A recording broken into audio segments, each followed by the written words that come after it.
Mom, I just want to let you know that I'm alive. Paraded in front of the camera and forced to utter Putin's propaganda.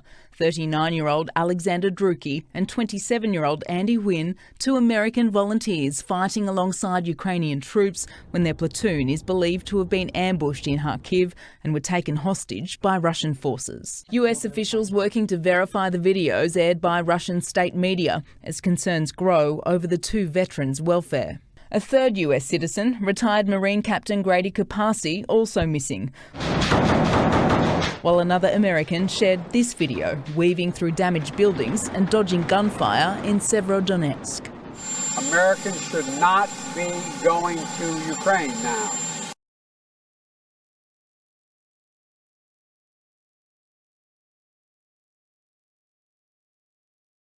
As the war continues to intensify, global leaders are now ramping up their efforts to provide more military aid to Ukraine to help them fight Russian troops. In the latest, UK's Prime Minister Boris Johnson has pledged to provide more weapon supplies to Kyiv. The development comes as the British Prime Minister Johnson makes an unannounced trip to Kyiv to discuss the latest developments with Ukraine's President Zelensky. The trip marks Johnson's second visit to Kyiv since the start of the war. Speaking at a press conference with Zelensky, Johnson promised continued military assistance to Ukraine. He further added that Britain would lead a program that could train up to 10,000 Ukrainian soldiers every 120 days.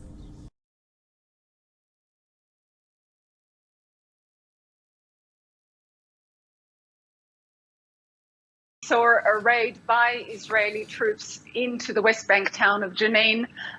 They say they were attacked by 3 Palestinians who were in a car, fired at them. They fired back. The 3 Palestinians were killed. After that, overnight, we saw a rocket fired from Hamas, actually we don't know, sorry, from Gaza to Ashkelon, the nearest large town to Gaza on the Israeli side. Hamas had said that the 3 Palestinians who were killed, one was a commander in their West Bank team and the other 2 were his bodyguards. But still no one has taken responsibility for that rocket attack. Nevertheless, Israel has responded with airstrikes overnight, something like 3 a.m. That's the pictures that we saw of the sky lit up.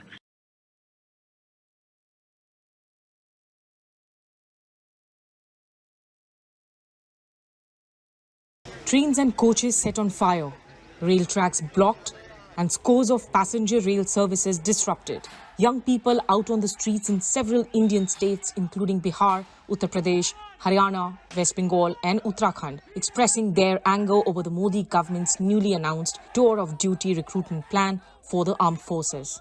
The scheme proposes recruitment of some 45,000 soldiers each year, aged between 17.5 and 21 on a contractual basis for a maximum 4-year period. This includes 6 months of training and $384 to $512 of monthly salary. For this year, the upper age limit has now been increased to 23 years.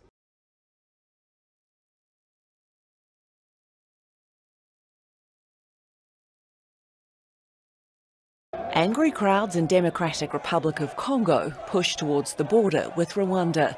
They're chanting slogans against the Rwandan president, Paul Kagame. The crowds had gathered after a Congolese soldier walked from the city of Goma towards Rwandan territory, firing his weapon. Rwandan soldiers shot back. 2 of them were injured. The Congolese soldier was killed.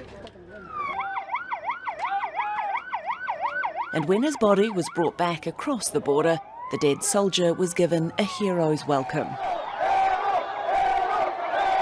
People here blame the Rwandan president for a recent escalation of violence between Congolese forces and the M23 armed group.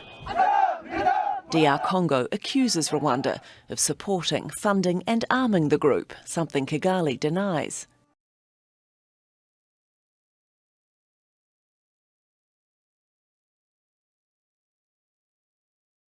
They say they will continue until their government listens.